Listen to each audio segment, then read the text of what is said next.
broadcasting live out of a basement in Appleton, Wisconsin. You're tuned into Fox Cities Core on WCZR Code Zero Radio.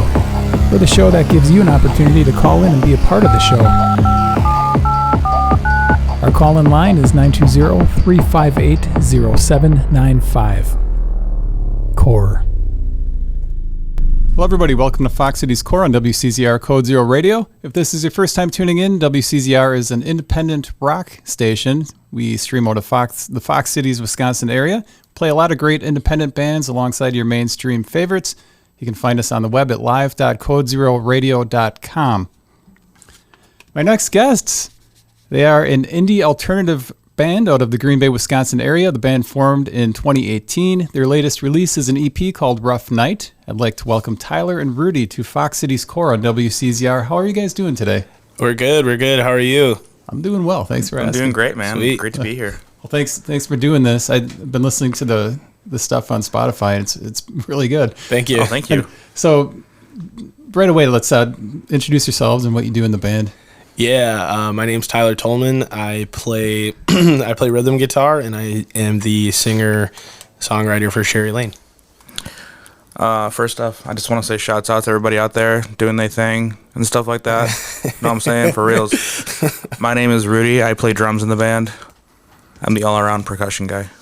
Nice. And you guys have some stuff going on as well. In the future, the band formed in officially 2018, but really started taking off the year after. Yeah, is that accurate? It was like late 2019. We had our first show actually in it was like February of 2020. 22nd of 2020, and like COVID happened literally maybe the month later, so that was wonderful. But yeah, we started 2018. Like I was doing acoustic stuff, since like high school, like 2012, just playing a bunch of stuff, original stuff, like at coffee shops and different things like that. Like Harmony Cafe was a big spot for me back in the day. I don't know if you remember that place or not, but yeah, it was dope. And then, yeah, like 2018, 2019, I started taking it more seriously and being like, maybe I should get other people involved and see where this goes. And then I think it was like late December maybe of 2019. It was like late December. I reached out to Rudy. He was playing drums in his profile picture, and I go, "Do you play drums?" That was my first question. So I met Tyler at like a songwriters night thing, and I liked what I heard from him, and I got his like Facebook, and I actually forgot that we even like accepted each other's friend requests. Yeah, I get a message from a random guy. Do you play drums? And I was like, it's literally drums in my photo, dude. Like, but see, there's a difference though between playing drums and playing drums. Yeah, that's right? fair. And then he's like, cool, you want to meet us at the library at like 9 p.m.? I was like, downtown the library? He's like, yeah. I'm like, I'm gonna get my organs harvested, but yeah, sure. What do I got to lose, you know? Yeah. So Tyler, you were playing at the Harmony Cafe, places like that. Were you doing covers or originals when you were? It was like a mix. I was actually under the moniker Tyler Tolman and the Sticks for a long time, which was like the worst name ever. But we had one of my brothers would play. He played guitar, and then I played guitar, and then a buddy of mine, Sam, would play upright bass and kick drum. And it was around like the time of like where the Lumineers and like Mumford and Sons were blowing up. Oh yeah. So like a lot of it was very like folky driven, and like the Head and the Heart was a big influence at the time. And so like, yeah, but it was mainly originals. And actually, some of the songs, like Summer and Spring, Our Last Movie, there's a couple of songs on the first album we have that actually that I wrote in like 2011 that made it on the first album in 2020. So it's a weird process when we added the other guys. It sounded way different. Well, and you saw Rudy play drums on his profile picture, but you guys knew each other before that just from meeting at the out and about at shows? Super briefly. Yeah. We met at a songwriters night. It was this thing that they used to, I don't know if they still do it, but a bunch of songwriters would get together and kind of like show a group of us like what they'd been working on, and then they would ask for like feedback. And Tyler was one of them. I don't even remember what song you played for us. I couldn't tell you. But, and my whole, being a drummer, not a songwriter, my whole thing was like, I'll go there, meet some songwriters, give them my info, and then none of them would call me back. So Tyler was the first person to ever actually hit me up and, try to do something. So I looked out. It was worth it. Yeah. Well, you're familiar with this stuff from seeing him at the the shows, right? No, never. I'd never seen him before. Met him at the Songwriters Night. Yeah, that was like the first time was in. Yeah. It was like literally a month before I reached out to you. Mm-hmm. And then the first time the first time we actually ever hung out was the first practice we had. Yeah. See, you really took a leap of faith. I really did, yeah. Yeah. I thought I was going to get killed at the library. Yeah. And I showed up and nobody was there, and I was like, hey, man, where are you guys? Yeah, you like go upstairs. I thought I was going to get jumped. Take the elevator, go upstairs. That's literally what I texted. I was like, to the public library? I was like, how do I even get in here? Oh, the door's open. I was like, are you sure? It's 9 p.m. It's well past closing time. Yeah. On a Saturday, like, it was ridiculous.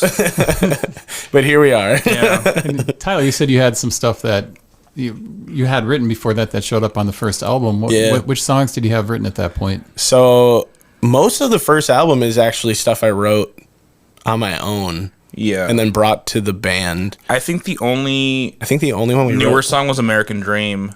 Yeah, but even you wrote that like during quarantine. Yeah. That was, but everything else was, everything else I wrote on my acoustic guitar at home and just brought it to the guys. And I think that's too why you see such a like sonic shift from the first album to the EP, because of the fact that the EP we wrote collectively for the most part.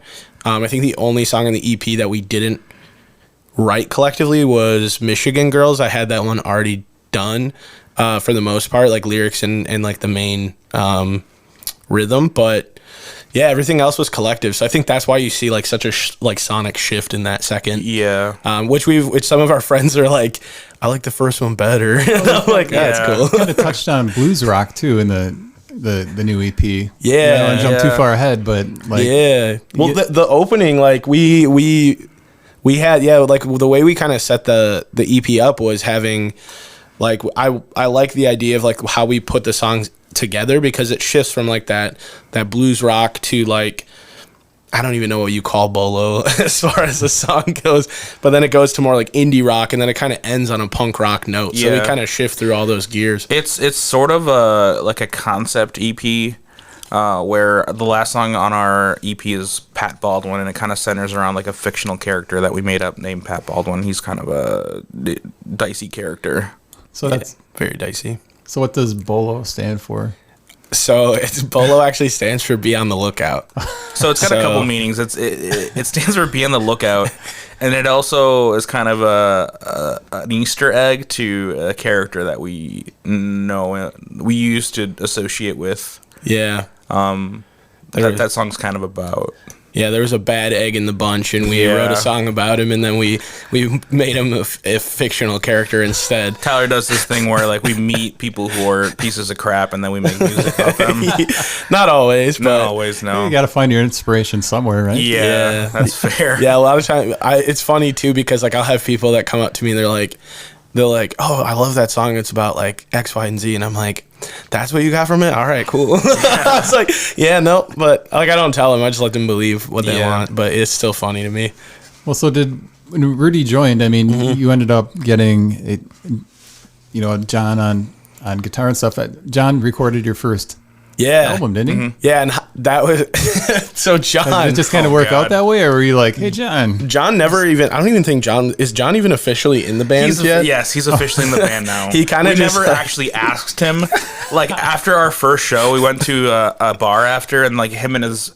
One of our former bandmates like asked me like right away. They're like, "Hey, like we like you, like be in our band," and I was like, "Yeah, sure." Yeah. We never officially asked John to be in our band. Yeah, but he's in the band, dude. He just kept showing up. Yeah. Also, John's on the album, but he's kind of half in, half out of the band. So. Well, now he's fully in. He doesn't have a choice now, but he's ours. but no, he like recorded the first album, and then we actually recorded it in his basement. And he was like, hey, I have this reel-to-reel like recorder, like I want to try out. And we're like, sure. So we kind of just took the leap on that part of it. And then, like we started playing live shows once COVID was over and picked up. And then John was like, he seemed to like it. So we kind of just kept him around. Yeah.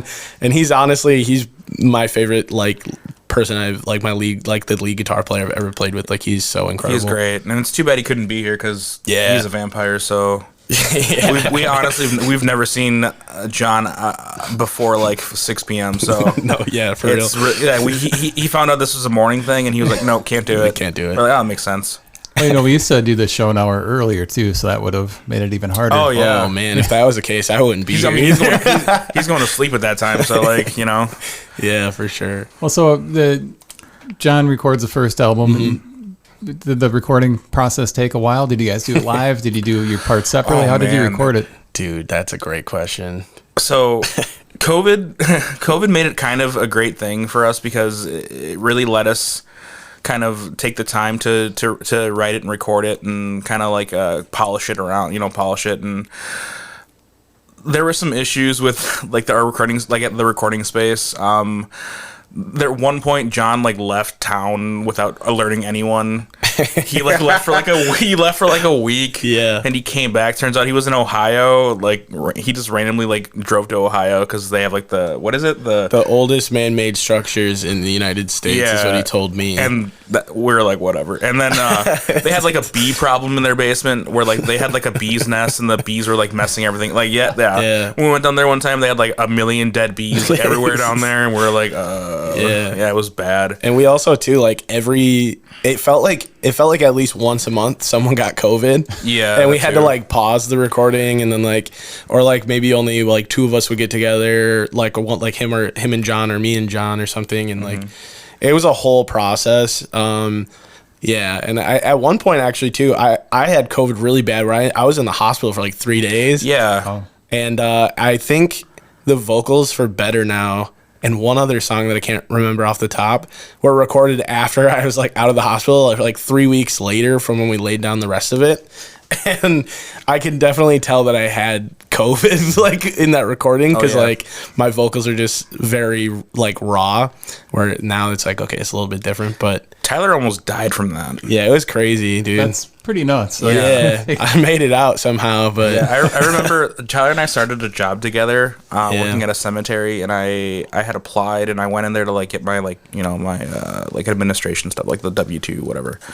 And the receptionist was like, so crazy thing happened to Tyler, right? I'm like, what happened to Tyler? Yeah, he didn't even know. She goes, he's in the hospital with COVID. And I was like, what? So I call Tyler and I'm like, hey man, what's up? And he's like, I'm in the hospital with COVID. I was like, dude, what's up? I'm in the hospital. I'm actually kind of dying. And I'm like, dude, nobody told me. He's like, my wife didn't tell you? I was like, no. I'm like, your wife Snapchatted me a picture of the cat, but she didn't tell me hey, your friend's dying in the hospital. I was like, ugh. Well, obviously that had to be pretty scary. Yeah, it was. I mean, honestly, the worst. This is gonna sound so bad. The worst part of it was the fact that there was nothing to watch on TV in the hospital. Oh my god, there's literally nothing. But I mean, yeah. All jokes aside, though, I had to be on oxygen for a week after too, because I think what is it my oxygen level dipped to 88%, which is really bad. So I got admitted right away. I was like, damn, this really stinks. So what was the vibe like in the hospital? At that point? Well, so on the COVID floor, so the hospital where we're at, is I go to Aurora, right, up in Green Bay, and Aurora's normally got really good food for a hospital, right? And I don't know if they just assume that everybody with COVID lost their taste and smell, because I didn't. But everything I ate was so bland, and it was just the worst thing ever for those 3 days. And I didn't really, because you obviously can't go out of your room. When they come in, they had hazmat suits on, I swear. And yeah, it was a really weird time. That whole experience was such a trip. It doesn't even feel real at this point. That it even happened. It just feels like a weird fever dream or something. When you got out of the hospital, were you in a rush to start recording again? I mean, yeah, I was so I think I watched every episode of Dine-Ins, Drivers, and Dives for that week that I was at home on the oxygen. Rudy, did you believe Tyler when he said he wasn't contagious? Yeah. I put my faith in him, and being that, I just trusted him to make sure that I wasn't going to get sick. I honestly didn't get COVID until 2013, the beginning of this year. 2023? You said 20. Or 20. Yeah. I was like, dang, dude, you got COVID before COVID even existed? 2023. Sorry. Or no, it was the. Well, no, it was the end of 2022. I had surgery in December of 2022, and then I literally got surgery on Friday, had COVID on Monday. Yeah, that's yeah, that's right. Yeah, for sure. Yeah, so it was pretty bad. So when all said and done, how long did the album take to record start to finish? God, I think it was like a year and some change. So we started recording after March when everything went down in 2020, and then we released it on Cinco de Mayo 2021. Yeah, so about like a year. So about a year, yeah. 2 months or something. Which really I don't feel like is that bad as far as like length goes, but I mean I feel like maybe we rushed some of the stuff a little bit, which like we could have taken more time on because we don't have deadlines. It's one of the many benefits of just being a local band. I mean, it took Metallica to record Saint Anger like in like 6 years, so I think 1 year is good. Yeah, and that album didn't turn out. I mean, speak for yourself, dude. Did you guys put everything on the album that you recorded, or did you leave some stuff off? Didn't we leave off Michigan Girls? No, we left off. There was a few that I don't even remember, to be honest with you. Yeah, but I thought we jammed on. We left off something off of the EP. Yeah, we were gonna put one of the songs that we play now actually live on the EP, and then we decided against it. Yeah, and right. We replaced that song with Michigan Girls. That's what it was. Like a week prior to recording it. Yeah. Yeah. Was there a particular track that gave you problems recording on the first album? Yep. Probably this feeling was kind of a pain. Yeah, I think so. Also, the opener, I think. Oh yeah, the opener. Which is funny because, like, it's really not a hard song at all. But I think what gave us the most problems was just, like... I think also getting people there to do the backups. Yeah. Actually, I think the hardest parts of the first album was, like you mentioned, the backup vocals. Yeah. Like, we had, like, some of the songs, like, Better Now, I wanted it to sound bigger at the back end. So my thing is I wanted to sound like a choir at the end. So, like, my wife, Bree, came in and helped with that. Our former bass player, we kind of voted him the bass player. Yeah. So we did. There's a couple points where he wasn't really getting like what we like. He wasn't able to record the parts that we wrote for him or that John had wrote for him. So John actually ended up writing some of the bass lines and recording them. And then there was one point where he was there and he couldn't get it, and so I recorded it right in front of him, and he's like, "That's how you do it." Yeah, you make it sound really mean. It was my brother, so like, I mean, I can do that. Yeah, I mean, it was all in like good spirits. But no, yeah, like with the tribulations that we had during that first album, like it was more or less like the COVID aspect that was such a pain, and then like getting people together was really the worst part of it. But you did your CD release show at Badger State Brewing. Is that right? Titletown. No, we did it at Titletown, which is just nearby. But yeah, Titletown's dope.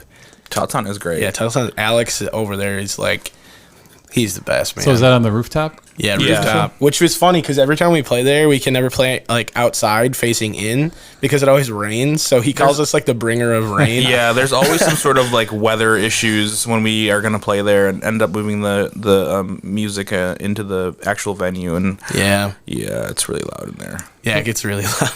So the album release show obviously was coming out of COVID, and how was the mood as far as the turnout? Because I know around here anyways, the shows that I went to, there was like a period of weirdness where people still didn't really go to shows. But how did the release show go? It was great. Yeah, there was people. There's a lot of people at that point. I think people were just really hungry to go out and do things and listen to new things and listen to music. And we had a great turnout.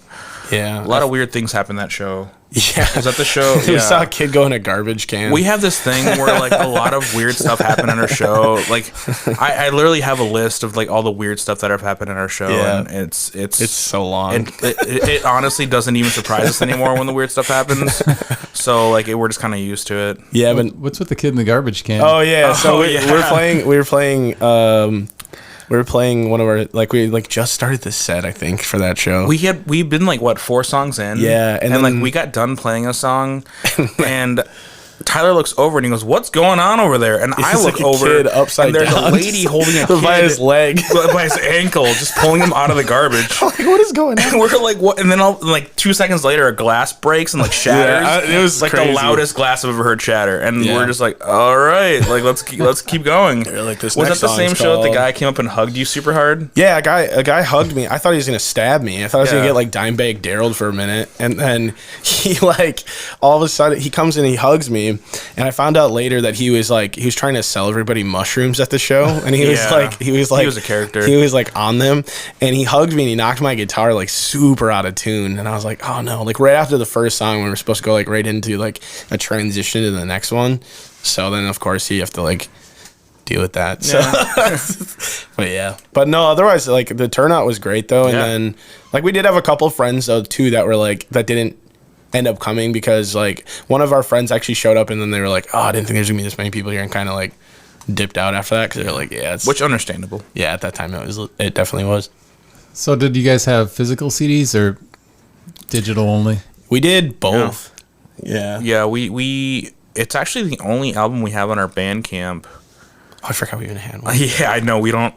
We're so bad about stuff like that. Is that out of like planning or just not having the time to put it up? There's just a lot I don't going know. on. There's got a lot going on, man. I don't know. Too many eggs in one basket. We had it on Bandcamp, and then we also had physical copies, which we actually put together the CD cases for. Yeah, that was that was like our first like official like group band activity we did together, where like we were we streamlined it like a factory line, yeah. Well, since we're talking about American Dream currently, like who's that on the album cover? Who designed the album cover? Lindsay Piontek actually took the picture for us. She took some of our like first band pictures, and it's a friend of hers that. So it's a match, like. And is that person, you did a single on that album too, where there's an actual girl's face? Is that the person holding the... Yeah, same person. Yeah, same person. Coincidentally... Same session, probably. Yeah. And it's funny because like one of my main concerns was like the lyric that is like inspiring the album cover is the lyric in American Dream that says Johnny's in the kitchen lighting all the matches to see dang, what is the line now? How do you remember? To see if life's as short as those sticks. And so like, but it was funny because in my mind when I see the album cover, I can tell it's a female's hand that's not Johnny's hand.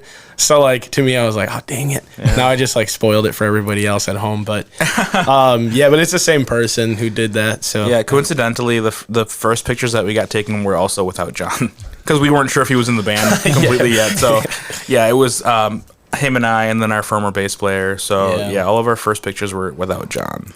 And also, that song's not about John, by the way, either, dude. It's about a fictional John. It's about a fictional Johnny. Well, then you guys decide you're going to start work on the EP eventually. Yeah. Mm-hmm. Which was that, how long after the American Dreams did you guys decide to start working on the EP? Dude, it was like right away. Was it? Yeah, because we had like most of those songs, because we do this thing where we get really sick of what we're playing, so we just keep writing new stuff. Yeah, and we don't like doing covers, and honestly, we kind of have a hard time learning covers. Yeah. We would just rather just make our own music. Yeah, we get super sidetracked with covers, and like we just, I don't know. There's enough cover bands in Green Bay, so we figure we'll just let them handle it, and we'll just do our thing. But yeah, I don't know. And stuff like that. Yeah. I think we were playing A Blues for a while, and B.O.L.O. and like Pat Baldwin, like almost all the songs on the EP except for Michigan Girls, we'd been like mixing in and out during the American Dream stuff, and then that's it. So it's almost like an extension of it in a way. But yeah, we were like, I think because we ended up recording in October of 2021. And then it came out in May of 22. So it was pretty quick after we released it. Mm-hmm. So.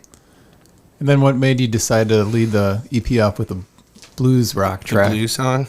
I don't know. I just felt right. It starts with a bang. That's what I liked about it. It's a like definite different feel than American Dream. Yeah, it has a different vibe. We don't like to tie ourselves to like one genre. Like there's some, and then there's nothing wrong with that. But like us, we just like to play whatever comes naturally. Mm-hmm. And yeah, I don't know. We don't judge, and we don't judge ourselves. So like, So if somebody is watching and not familiar with the band? I mean, how would you describe your music to somebody asking you? Describe your music to me. Oh, great question. I would say very genre fluid. We play music that we would listen to, and I think that's really important too for bands. Is like play the music that you like, play something that you would actually like pull up on your Spotify. And I'm sure my friends have seen me listening to Sherrylane on Spotify before, and then like, oh, he listens to his own music all the time, and it's like, yeah, I do, but like it's because I like it though, you know, like that's why we play what we play. But I don't know. I think like the easiest out is like the indie rock alternative. Yeah. And like sometimes we'll mix like folk and like punk type stuff. And we got called punksters one time, or somebody asked us in an interview. He's like, "Would you guys consider yourself punksters?" And I was like, "No, I don't think so." And then it got published that we were punksters, like in the thing. Yeah, dude. That we're punk rockers. Maybe because of our answer, he's like, "These guys are punksters." Yeah, like that's such a punk answer, dude. Yeah, I don't know. I'm not punk. That's in the indie rock thing, I can totally hear that. And your vocal style is different than what you hear a lot. Yeah, it's kind of reminiscent of like Adam Sandler. Yeah. God, yeah, that's funny. His buddy has a joke that I sound like Adam Sandler. Yeah. I don't hear it, and none of us do, but like it's still hilarious. Yeah, I don't hear it either, but I don't know. But yeah, that stems from like big influence and like Arctic Monkeys. Like I absolutely adore Alex Turner. I think he's one of the greatest frontmen of his generation. Same with like Julian Casablancas from The Strokes. So those are the big influences. I think like some of our songs you hear that, especially like Cauterize. I was trying to channel my inner Strokes, like trying to like find that cool guy, like. You know, it's funny too because the song's about rejection, so it's like the cool guy who gets rejected, which I feel like the Strokes have a lot of songs that are like that. That's honestly Julian Casablancas. Yeah, so that's with the vocal style. That's realistically like where it comes from. And I also think that, like all of us come from a really like eclectic background of like musical influences. So I actually before I met Tyler, I was playing in a lot of metal bands. Interesting. And that just wasn't working out for me. Like I wasn't feeling it. You know, the metal community around here can be kind of dicey. So, in some ways, like there's a lot of good people in that community, but I just wasn't meeting the right people, and I ended up working with Tyler, and obviously what we play isn't even a little bit of a semblance close to metal, so right. But I have a lot of those influences. Our bass player has a lot of like funk influences, and then John listens to like a lot of like random. He listens to like a lot of random music I've never heard of from like the 80s and the 60s. Yeah, but this band recorded this album, and then like their lead singer went insane, and like he was in this mental hospital, and then he wrote like a solo album, and I was like, what are you talking about? And he's like, he makes me listen to like the whole like album on like road trips, like out to like shows. Yeah. And then he, Tyler's very folk influenced and very like Bob Dylan is also one of, like, love Bob Dylan. Yeah. Dude. So and like the Monkeys, Arctic Monkeys and stuff. Yeah.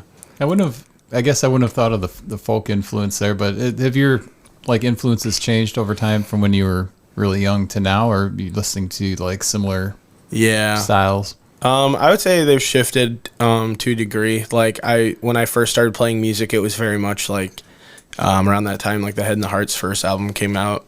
That was a big influence right away. Bob Dylan was a huge influence right off the bat, and I was listening to a lot of like the Beach Boys and like the Beatles and stuff too. And so I had like some of those like lighter songs early on where that was really the influence. And then as I started going to a lot of shows and stuff, like I love going to Summerfest and just seeing all sorts of bands. Like you just see everybody there, which is great. I started picking up on different influences at that point where it's like, okay, like started to get into like synth pop type stuff too, and like found some bands later on, like I love like Gus Dapperton, like Hippocampus, stuff like that. That's now more as like that indie. Some people call it like bedroom indie, or like bedroom indie pop, or like whatever, bubblegum pop, like however you want to describe it.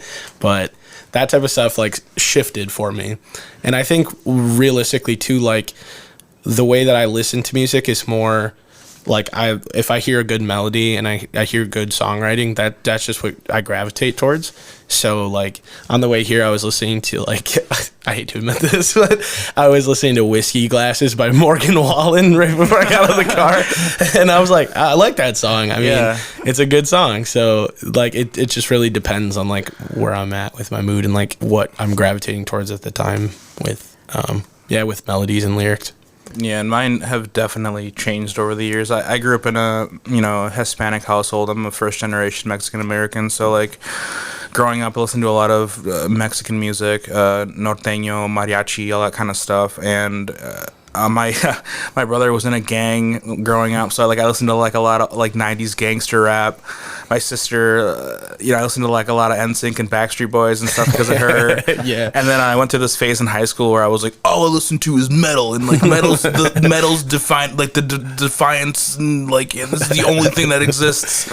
And that was a really dumb mentality to have. And then I started playing drums, and I took a lot of like YouTube lessons, and a lot of those drummers would always mention, hey, like if you're gonna be a gigging drummer, like you got to learn a lot of different genres, because if you go to the gig and you get a job to play a gig, you're not gonna get like asked to come back.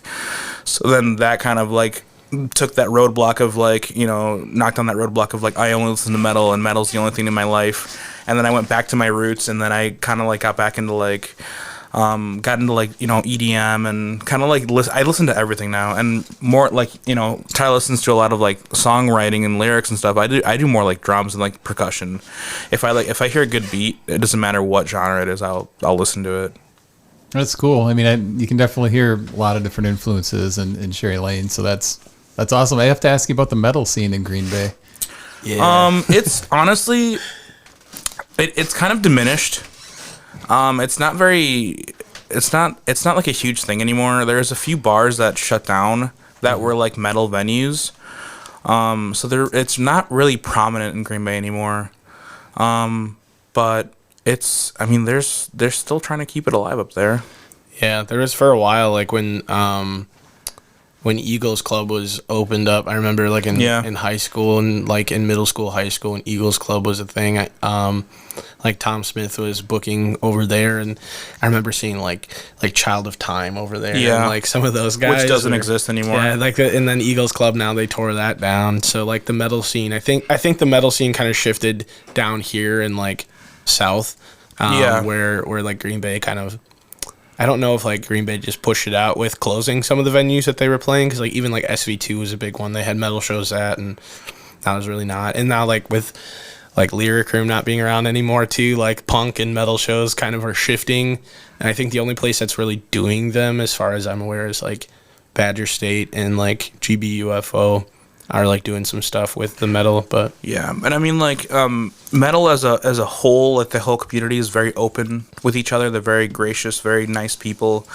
But being that Green Bay is kind of a smaller town, there's a sense of like eliteness. I don't know if that's the right word to use, but which can be a little toxic in some communities. So there's a lot of great people in that community up here, but it really seems that the people that want to be elitist about it kind of protrude out or like stick out more and kind of have a lot of influence in it, which kind of sucks. You mentioned Tom Smith. Yeah, like, Tom. Yeah. So some of the people like Tom Smith up there, who are some of the other people in the Green Bay area that are kind of making the music scene up there kind of happen? Because you need people to be, on the booking side or making things happen. Yeah, I'd say besides Tom Smith, like I've never met Tom Johnson, but I know Tom Johnson. He does a lot of stuff. He was doing a lot of stuff with like Lyric Room, but now Badger State's kind of taking over that a little bit more. I know Tarl Knight is working on a lot of stuff right now. Those are kind of like the main three that I can think of off the top. And like Alex too at Titletown, he's done a good job of getting, he did a good job, like a big solid for us getting us started really, and like being able to have a place to play consistently. And yeah, he was always like he's always looking out for the original bands and some of those other guys. So it's really cool that there's a solid foundation of people. It's just, I think what Green Bay needs is more venues that have original music. We need at least like 2 or 3 more for sure.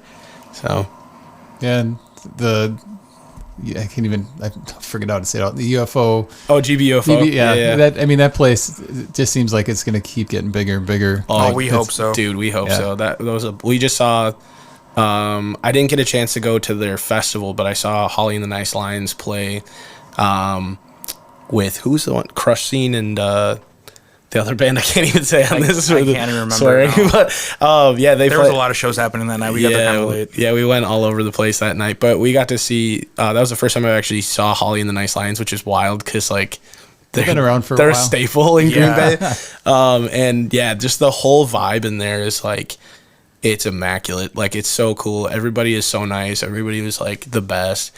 And like, there were people like from the metal scene there. There were people from like our like the indie scene, like all like punk scene. Like everybody came together. Like, so it's really cool that there's a venue like that that's able to bring everybody from all sorts of walks together. It's not just like one or the other. You know, it's really cool. Also, just a really cool all around store. Yeah, the store is dope. Tons of records. Check it out. Like, people were buying records while the show was going on. They have like a bunch of like collector's items, like old like Star Wars action figures and stuff like that. So, which I'm super into. Yeah, I almost bought a Kenny G record for $3 while Holly and the Nice Lions were playing. I was eyeing it up. I was like, I want to get that. So yeah, it's a dope place though. How would you compare the Green Bay scene to the Appleton scene? I know you've played Appleton quite a few times. Yeah, we played at the Appleton Beer Factory, like Cold Shot, stuff like that too. I would say like my biggest thing with like Appleton to Green Bay is like Green Bay, and I think this is probably just because the Packers are like the main thing in Green Bay, obviously, but like it's a lot of cover bands where we're at. I mean, it's so many, and that's what people want to hear up there.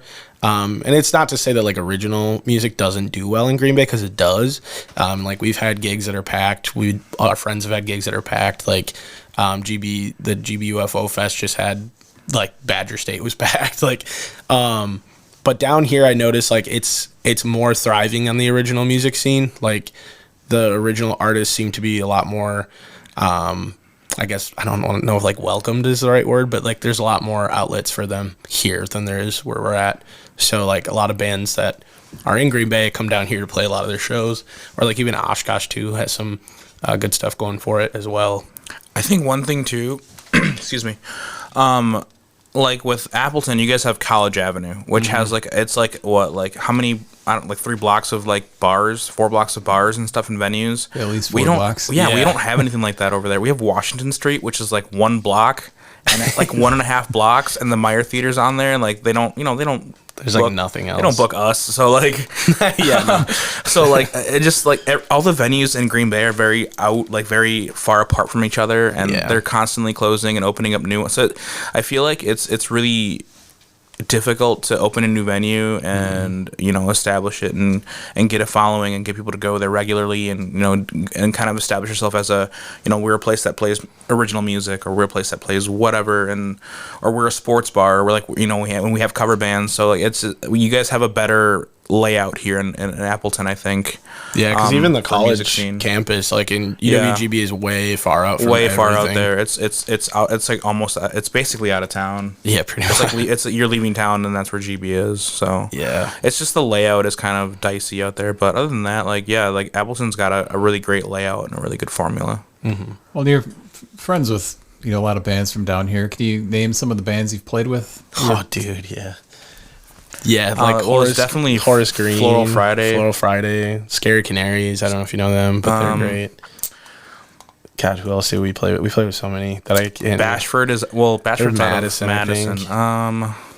Who else from here that we're missing? I don't even know. I'm trying to remember. I know. Well, put me on the spot, man. Well, it's funny too, because like a lot of the bands that are from, like, that I've noticed that like Scary Canaries, they were like, oh, we're from Appleton, but then they're actually from Green Bay. So we've run into that a lot. Yeah. Where it's like, wait, hold on. So like it gets mixed up a lot. But yeah, we played with like, God, yeah, a good amount of bands that are from here, but I can't think of anybody right now. I'm just blanking. But I know like the big one is definitely like Horace Green was probably the biggest band from Appleton that we played with. We played Cave Paintings is another one we played with them. Yep. There's other people that I can't think of. If I can't think of you and you're listening, I'm really sorry. Gluskin. Oh, Elmer Gluskin. Have you listened to those guys? Those guys are great. I have heard. Yeah, they're awesome. Their dad is cool too. Ben's the man. Yeah, dude. Ben is the guy, dude. I played kickball with Tony and Sam from. Did you really? Horace Green. Nice. Good. Yeah. Sam, we were calling him the Iron Shin or something like that. Or the Iron, he's a pretty good kicker, but. Yeah, I played disc golf with Sam, and that guy's like, he's just naturally athletic. Like, he's just built that way. Like, he threw a forehand one time, and the zip out of that thing, I was like, dude, what the heck, man? Like, that's crazy. So, yeah, he's a great guy. Well, great band, too. And you guys, you guys had a show scheduled that was canceled, I think, like a week or two ago. Cold Shot with Northwind in the Sun. Yeah, unfortunately, that didn't work out. Is that going to get rescheduled? I sure hope so. We're not 100% sure, but we'd like to have that rescheduled, yeah. Yeah, because I know our bass player, Justin, is good friends with Todd, who also plays in Horace Green. And, that's how that all came about. But then there was, there's some scheduling errors that we didn't realize, and between both bands. So we were like, oh no. So yeah, that's what led to that. But we hope it gets rescheduled because we really want to play with those guys. Did you guys do a release for the EP? Yeah, we did at Frets and Friends up in Green Bay. Oh yeah. How did that go compared to the American Dream release show? The Frets one was way nuts compared to the first one. Yeah. So you added some stuff to the list. Crazy things that happened. Yeah, you broke 2 strings that show, didn't you? I back did. to back. Yeah, I think I broke 2 strings and I bled all over my guitar at that same show. That's how you know it's a good show. Did you have a backup guitar, or did you have to restring each time? Who gave me their backup guitar? He broke a string, and then I don't remember who lent you their guitar. Well, the nice thing was when I broke this string, we play one of our very few covers that we play is Police Truck by the Dead Kennedys, and when I broke the string, it was the song right before that, and I go, oh, thank God. So I don't play guitar on that one. So I think Mason from Scary Canaries he restrung it, and then I broke I broke the low E, which is really weird to break from what I was told. I didn't know that. But John was like, dude, how did you break that one? I was like, I have no idea. And then I broke the G, which is the most common one to break. So it was great. It was all around good night. So that does sound like a cover that some punksters would play. I know, we said we weren't, and I think we lied. I think we are, yeah. I think we might be. Well, you guys did something different for the EP too. Okay, the cover though. Let's talk the cover too. Who is that on the cover? There's somebody having a bad day. That was the show that we played. We played Scary Canaries album release at Frets and Friends that was maybe a year prior to releasing, or maybe a little bit. Yeah, it was I think 6 months prior, something like that. Yeah, and we played. No, it had to, because it had to be just before that because there was no snow on the ground. Oh, you're right. I think it might have been. I don't know, but either way. So we were playing with Scary Canaries in the B.O.L.O. We were having a really good time that night. Yeah, that's John, our lead guitar player on the cover. So that was a rough night for John. He was having a rough night. Yeah, he was having a rough night. Is the picture what influenced the EP title, or kind of, yeah. Yeah. It was so at Frets and Friends they have a very popular back area where everybody goes and hangs out and just smokes cigarettes and just talks super loud.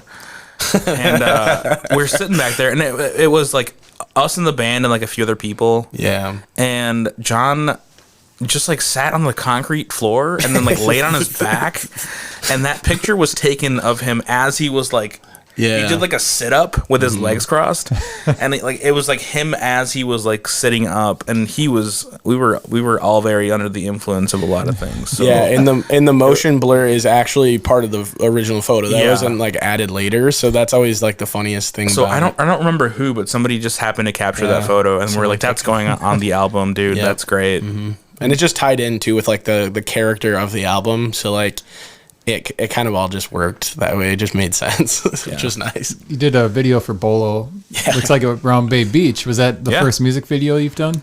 Yeah. That is the first, yeah. And it was cold as all get out that day. It was literally I think with the wind chill, because it was in the winter, and I think the wind chill was it was 10? It was 10 degrees outside, and I'm wearing an Adidas tracksuit, and and these guys are wearing you were wearing the bolo ties, weren't you, or something? No. No, you guys were wearing we're just wearing button-ups. Button-ups, that's right. Oh, the polo ties didn't get in on time, that's no, what they didn't. So Amazon. Who did the video for you guys? It was Logan. What is his last name? Logan O'Leary. He did the music video for that one, and it was a cool process. So like I attended UW Milwaukee for film school for 2 years, and I got to like kind of relive that again because I got to stand behind him while he was doing like the camera op stuff, and I'm like directing it, and like the first like the shots that you see of us walking are all it's like a one take type of a thing, and then like even when we rotate around to see John and then to see Brandon, like those were all one take shots where it's just like walking, and we really had to because it's 10 degrees outside. We're like, we gotta get this like now. Freaking freezing. So did you have the song playing on a radio or a phone or something? I think it was in Logan's pocket. Probably had to make sure it was loud enough where you could hear. I had it on my phone because I was behind him walking back. Oh yeah, you were guiding him so he didn't like fall over. Yeah, so we did. And it's cool. We just we knocked it out in like maybe 2 hours. I think less than that, actually. We just did it on the fly. Like an hour and a half. Yeah, we were like, let's go to Bay Beach. There's some cool stuff over there. Like, we'll just film it in front of like the roller coaster and like find some swings. And I think we have one shot by the bathrooms. But it was a lot of fun. Yeah, it was great. Most of your songs are they're like in between 3 and 4 minutes. Mm-hmm. Like when you're writing a song, you kind of have like an internal clock where it's like it feels right for you to like end it right around 3:30, 3:20. I think I just hate writing choruses, and maybe I learned that from Bob Dylan. So I have a hard time with choruses. I think they sound really cheesy a lot of times when I write them. So I think by not having a chorus, like it always puts my songs like in that time frame. And it's funny you bring that up because that's a point of discussion for our next project is like, hey, these new songs we're working on, let's add some pieces to them so like they're longer than 3 minutes, or I think our EP clocked in at what, like 11 like minutes 11 total minutes for 5 songs. Yeah, it was really short. Leave them wanting more. That's what I would say. Yeah, I suppose. Yeah. Well, so have you started work on the next release yet? Yeah, we're absolutely. We're actually going up to a cabin in August to record for 4 days, so should be a lot of fun. Also, Rough Night, you recorded here in Appleton. Yep. Mm-hmm. Yeah, we recorded that over at Train Station. So, it was a cool experience. We knocked that out. I mean, it's 11 minutes of an EP, but we knocked it out in 2 days. Yeah. And we recorded everything pretty much live. That's the other thing, too. Like, both albums were, for the most part, live recordings. I don't know if with the next one we're going to take a slightly different approach. I'm not sure. We might do it the more, I don't know, standard ways. The more professional studio way. Like a more, Well, so the new one, you're going to be at a cabin. So, you've gone somewhere different. I mean, do you prefer that? Or do you think it would be nicer for you to kind of go to familiar territory when you're working on something? I mean, I don't know that we have a preference for that. I think we just kind of like plan things on the fly. It just kind of it's going to happen as it happens. We're just like, well, what do we do? We're like, I don't know. Let's go to a cabin. Yeah, we literally I love like Justin Vernon from Bon Iver, like his first album, Forever Ago. Like he went to a cabin, he got broke up with and like had mono. So like for me, like, and that album is like the most incredible album I've ever listened to. That's how he recorded that? Yeah, dude, by himself. So like I'm sitting here like, man, we should go to a cabin once and see what comes out of it. So that's kind of like our process is like right now where we have probably like 10 to 12 tracks that we feel pretty comfortable with like putting on the next project. And then like the hope is to go up there, record some of these, maybe use him as like demos to then go into like an actual studio. Or if we like those enough, we'll probably just keep them. And then we might add some more stuff too while we're there and just start writing things while we're up there too. Not only that, but like hash some of the stuff, like some of the like little oddities in some of the songs and kind of like polish them up and run them out and really get the song like really establish a certain song as like this is it and like this is the way you play it and this is what's going on. So I mean, you're looking at another full album instead of kind of following the Rough Night EP. Do you guys feel that full albums are really worth the trouble to kind of put the chunk of time in to do a full album versus just putting out a couple EPs here and there?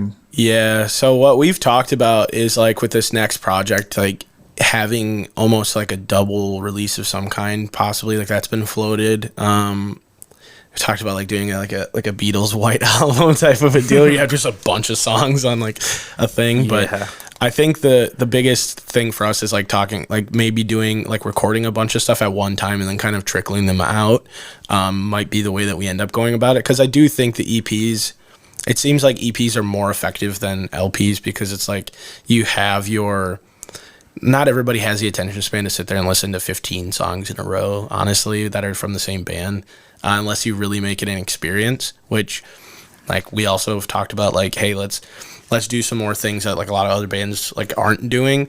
Like, let's try to get like some of these like interludes or maybe having intros to things. And there's one band that Diet Light does a really good job in their last album, Into the Pudding. They had like these interludes and they had like all this cool stuff going on, like what you would hear from a touring band. And those are ideas that definitely like I want to explore, because then you can really put together that experience of a full album. But if you're just putting songs together, it's like you might as well just do an EP and just like trickle them out as you go. Yeah, I mean, that's it from me. Rudy's on board for that. He's like, I just play the drums. Well, you know, it is weird because once you put something out, you've got the first initial reaction. Once you have it out, it's like, well, we kind of screwed that up. We can't, replan you could. It would just seem weird, but yeah. And as far as releasing the singles, like if you go to your Spotify page, you've got the releases plus some singles like in between. Were you guys just putting those out as sort of teasers before the full album came out? Yeah, we didn't really have a plan ever up until we just signed with Midpark Label recently, and Kevin Vargo, shouts out to Daddy Kevin. He's the best, dude. Kev Daddy, best guy ever. He's literally the best, dude. And he was like, dude, you guys are not doing that ever again. Yeah, we're really bad at marketing ourselves. We're not marketeers. Yeah.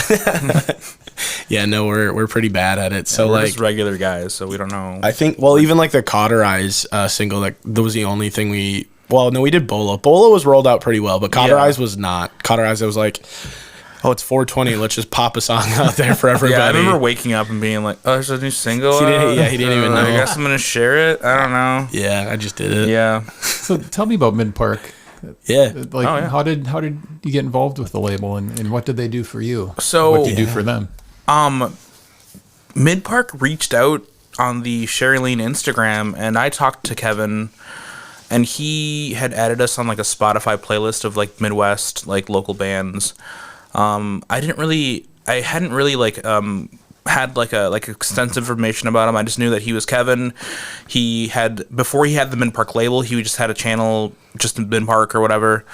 And we exchanged some messages together and kind of like, did us the courtesy of letting us know, hey, I put you on this playlist, like, plus all these other bands, like, you guys sound great, and then later he just happened to, that was with American Dream.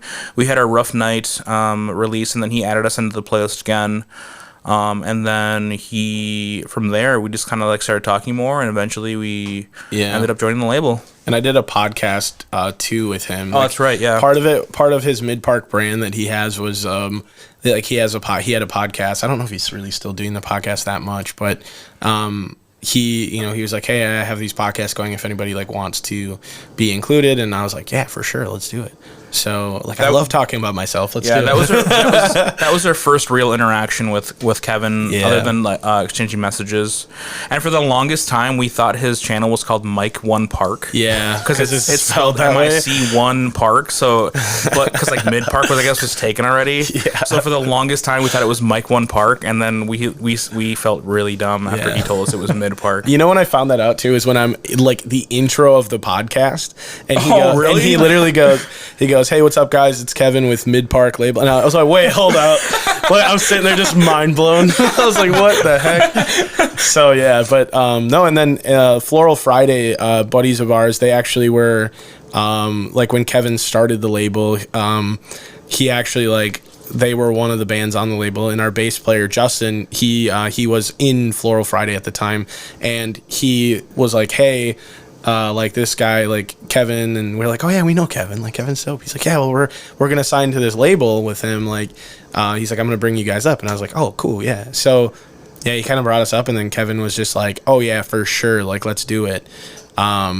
But it's dope because Kevin helps us tremendously with the marketing stuff. We're planning just a smaller fall tour right now, where we're finally going out of state, so we have that stuff going. And Kevin has been the main dude for that, and he's just been the best. He's also taken over partly our social media, which we're also really bad at doing. So he'll randomly we'll have why are we getting a bunch of likes on Instagram? Oh, Kevin posted something. Cool. So awesome, dude. Thank you. Thanks, man. Yeah. Appreciate so that. He honestly is he's a godsend. He's great. Yeah. He's made us better than we were before. So we're really grateful. Well, you guys have some pretty cool stuff coming up. You're going to be going out of state to play. Yeah. I mean, what else do you have? So the out of state ones, so just got confirmation yesterday. So that's why we haven't really posted anything about it, because it's we're still waiting from some of these venues out of state. But I know for a fact, we'll be in St. Louis in September. Beginning of September, we'll be in St. Louis. It's September 2nd at the Shamrock Pub, which is dope. November 9th, we get to play the Cubby, which is going to be really fun down by Wrigley Field in Chicago. That is cool. Yeah, the stage looks pretty dope, too, so I'm excited. Foo Fighters have played there. Did they really? Oh, I actually didn't know that. Yeah. Foo Fighters. It's one of those shows you couldn't get tickets for unless you were the fraction of the second that they were available. Yeah. Oh gosh, that's crazy. That's good to know though. That's awesome. So yeah, we're playing there, and then we're playing I think it's Sterling, Illinois. The hometown of the band, one of the bands we're playing with, the Scummies. I don't know if you're familiar with them. No. But Kevin goes, dude, there's this place in Sterling called Kay's Corner, and I looked at the venue, and it's this big open, it looks cool for acoustics, and then there's just this spiral staircase behind the stage.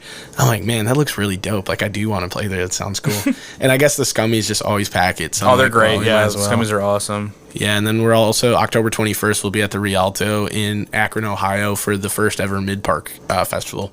So and actually, own thing. Our St. Louis show is going to be the first show that we're going to play out of the state. You know what's funny too? We're playing St. Louis before we've ever even played Madison or Milwaukee. Yeah, which I think is the most bizarre, backwards thing of all time. We're going for it. Yeah, we're whatever. We're taking the lead. So you guys will be spending a lot of time driving together, a lot of time. Finding a place. Do you know if you're going to get hotels or find floors to sleep on, or what's the plan? Well, I have a friend in St. Louis. I know so many people that are kind of spread out all over the states now. So I have a friend in St. Louis. Shouts out Paul. What's up, Paul? What's up, Paul? Probably stay with Paul.